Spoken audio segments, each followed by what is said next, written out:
स्थिर असत बॅटरीचा प्रकाश अस्थिर आहे. मग अस्थिर बॅटरीच्या प्रकाशामध्ये वस्तू सापडत नाही. तसे ज्ञानाचा मोह अनेक नियमांनी परिपूर्ण करतो. ज्ञानाचा मोह सोडा पहिले, चारित्र्याचा मोह सोडत चालले म्हणून सांगतात मुलाच्या भगवत्यारांमध्ये आचार्य सांगितलेलं आहे. पंचम काळामध्ये 6वं सहन आहे. असंताप सपाटिका सगळ्यात हीन सहन. चतुर्थ काळा पण एक सहन होते, आत्ता पण आहे.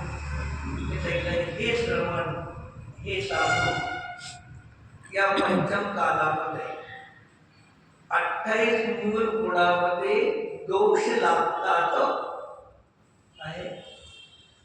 दोष लावत नाही साधू, प्रयत्न करून सुद्धा दोष लागले जातात. जो दोष लावतो त्याची चर्चा करत नाही.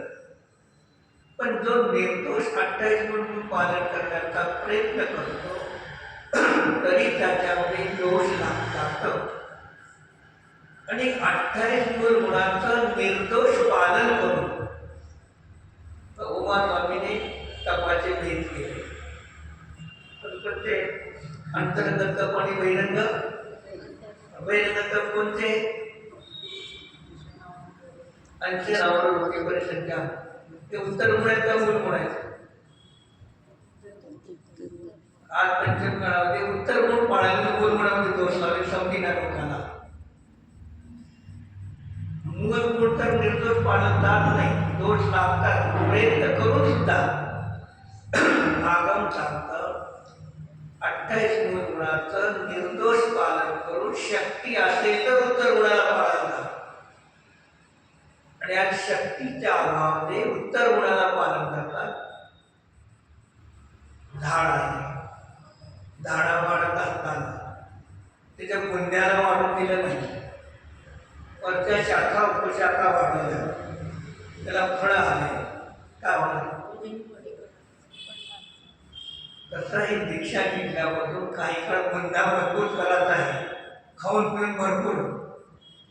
मग पुढे अष्टमी चतुर्दशी करत करत करत मग एकादश करा. मग वृत्ती परिसंख्याने ते उत्तर गुण आहे. मूळ गुणाचा पत्ता नाही, उत्तर गुणाला चालतं का उपयोग नाही. वाचतो सरळ, करतो शिकवतो सरळ सरकार, परत आपली उलटी गाडी चालत. ज्या वेळेला ज्या ठिकाणी ज्या समयाला याला जे द्यायचं ते द्या भरपूर. गाडीला वंगण असतं तर गाडी पेट्रोल पुढे जात नाही. तुम्ही गाडीला द्यायला पण करायला लागला आणि एक एक एक मोठे मोठे पाडू लागला. फिजिकल बॉडी खाली बाद होऊन जाते. फिजिकल बॉडी बाद झाली तर बहिरंगातला द्रव्य संयम राहतो, पण भाव संयम नष्ट होतो. म्हणून सांगितलं उपचारिक अंतर्भूत शरीराला लागते तो आहार द्या, भरपूर द्या, पोट भरून द्या. अणुपचारिक अंतर्भूत शरीर व्यवस्थित राहतं. हे दोन नाही बरोबर पालन केलं तर अशुद्ध निश्चय नयामध्ये एकदा शुद्धी प्राप्त होते.